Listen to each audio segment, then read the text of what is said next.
ചെമ്പനീർ പൂവ് സീരിയലിൻ്റെ latest episode review ആണ് പറയുന്നത്.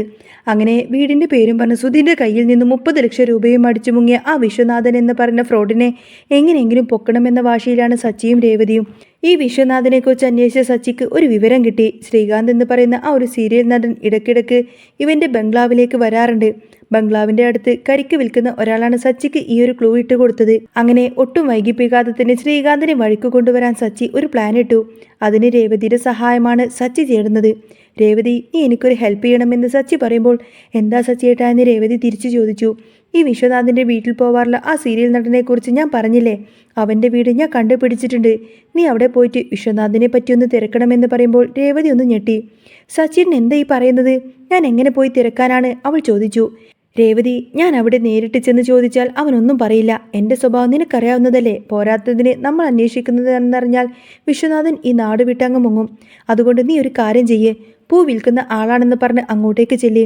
വീട്ടിൽ പൂ വേണോ എന്ന് ചോദിച്ച് അങ്ങോട്ടേക്ക് കയറി ചെല്ലണമെന്ന് സച്ചി ഓരോന്ന് പറഞ്ഞു കൊടുത്തു. അവരുടെ വീട്ടുകാരോ ഭാര്യയോ കേട്ടൊന്ന് അടുക്ക്, ബാക്കി കാര്യമൊക്കെ നമുക്ക് നോക്കാമെന്നും സച്ചി പറഞ്ഞു. രേവതി പകുതി സമ്മതത്തോടു കൂടിയാണെങ്കിലും പിറ്റേന്ന് രാവിലെ തന്നെ വണ്ടി എടുത്ത് നേരെ ആ ഒരു നടൻ്റെ വീട്ടിലേക്ക് തിരിച്ചു. മനസ്സിൽ പ്രാർത്ഥിച്ചുകൊണ്ട് തന്നെ അവൾ ആ ബെല്ലടിച്ചു.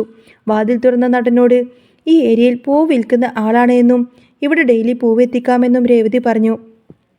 അയാൾ വളരെ മാന്യമായിട്ടാണ് രേവതിയോട് പെരുമാറിയത്. അകത്തേക്ക് വിളിച്ച് കുടിക്കാൻ വെള്ളം വേണോ എന്നൊക്കെ ചോദിച്ചു. നല്ലൊരു ശുദ്ധനാണ് അയാളെ എന്ന് രേവതിക്ക് തോന്നി. പൂമാലകൾ വേണമെന്ന് പുള്ളി പറഞ്ഞു.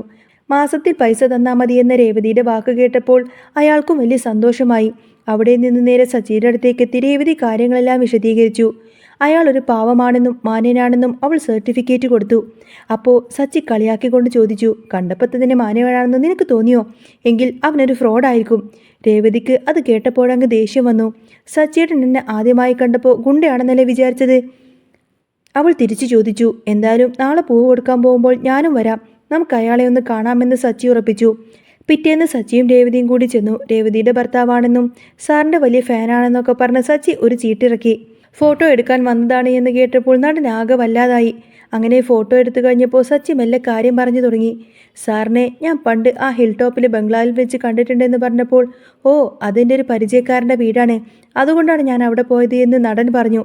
വിശ്വനാഥ് സാറിനെ അറിയാമോ എന്ന് ചോദിച്ചപ്പോൾ, പുള്ളി എനിക്ക് സിനിമയിൽ അവസരം വാങ്ങിത്തരാമെന്ന് പറഞ്ഞാണ് പരിചയപ്പെട്ടത് എന്നും എന്നാൽ അന്വേഷിച്ചപ്പോൾ അയാൾ ഒരു വലിയ തട്ടിപ്പുകാരനാണ് മനസ്സിലായി എന്നും പറഞ്ഞു. ഭാഗ്യത്തിന് ഞാൻ അതിൽ ചെന്ന് പെട്ടില്ല.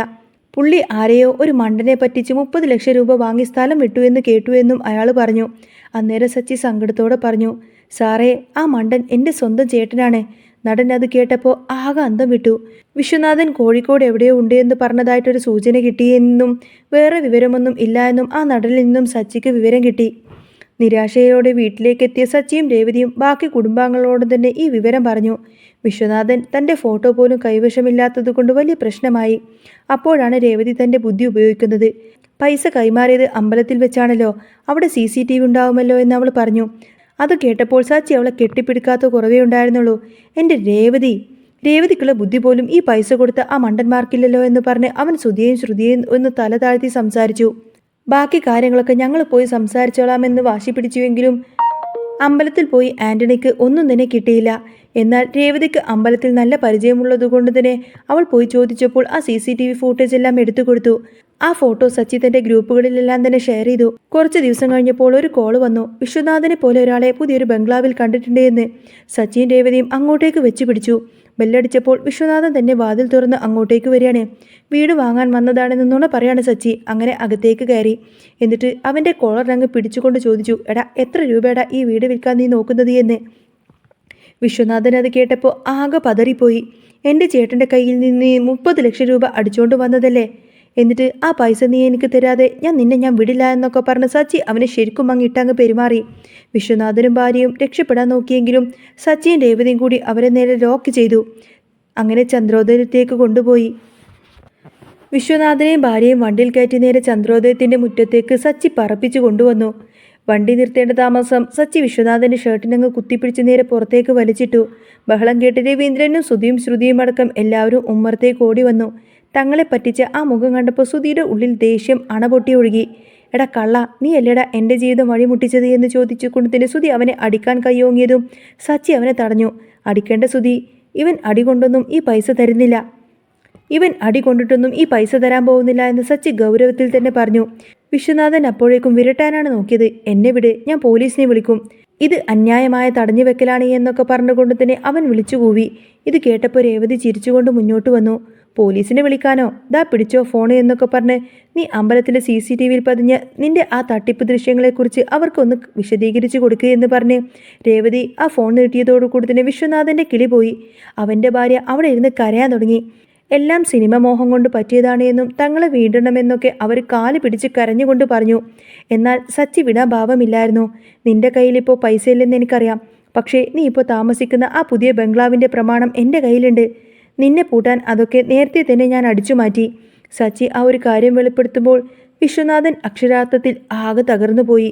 ഒന്നുകിൽ ആ 30 ലക്ഷം രൂപ നീ തിരികെ തരണം, അല്ലെങ്കിൽ ഈ വീട് സുധിയുടെ പേരിൽ എഴുതി വെക്കുക എന്ന സച്ചിയുടെ അന്ത്യശാസനത്തിനു മുന്നിൽ വിശ്വനാഥന് വഴങ്ങിക്കൊടുക്കേണ്ടി വന്നു. അങ്ങനെ മാസങ്ങൾ നീണ്ടുനിന്ന അലച്ചിലിന് വിരാമം ഇട്ടുകൊണ്ടതിന് സുധിക്ക് തൻ്റെ നഷ്ടപ്പെട്ട പണം വീണ്ടെടുക്കാൻ സച്ചിയും രേവതിയും കൂട്ടുനിന്നു.